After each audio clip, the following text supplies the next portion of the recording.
menurut hemat saya, ini kan baik. Menurut saya tidak ada salahnya dalam ibadah ini. Menurut. Kalau kita mau ikut versinya A, versinya B, versinya C, terlalu banyak akan muncul persepsi dalam agama Islam ini.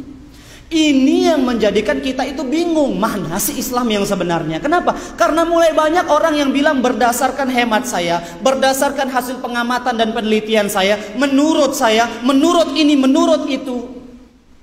Kalau masing-masing di antara kita saja yang ada di dalam masjid ini beragama dengan prasangkanya dia, berapa banyak versi beragama yang akan muncul? Karena apa yang anak anggap baik belum tentu antum anggap baik, jamaah sekalian. Benar atau tidak?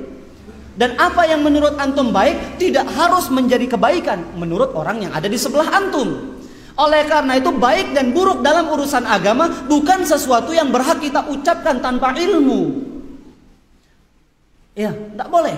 Jadi sesuatu yang baik adalah apa yang dianggap baik oleh syariat, dan sesuatu yang buruk apa yang dianggap buruk oleh syariat, walaupun kita menganggapnya kebaikan.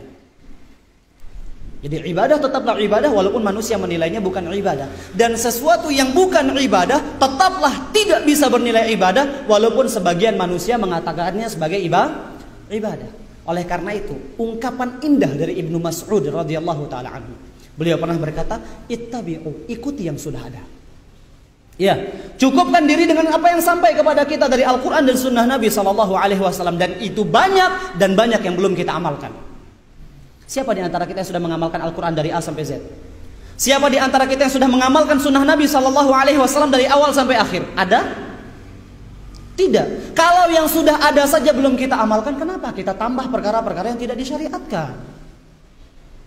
Ittabi'u, ikuti yang sudah ada. Cukupkan diri dengan yang sudah ada. Wala tabtadi'u, dan jangan buat-buat perkara baru. Faqad kufitum, karena kalian telah dicukupkan dengan syariat terbaik.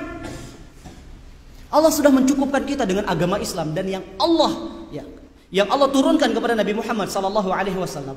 Kemudian beliau sampaikan kepada umatnya, itulah kebaikan dunia dan akhirat kita. Tidak ada kebaikan lain selain pada hal tersebut. Faqad kufitum kullu bid'atin dhalalah. Semua bid'ah itu sesat.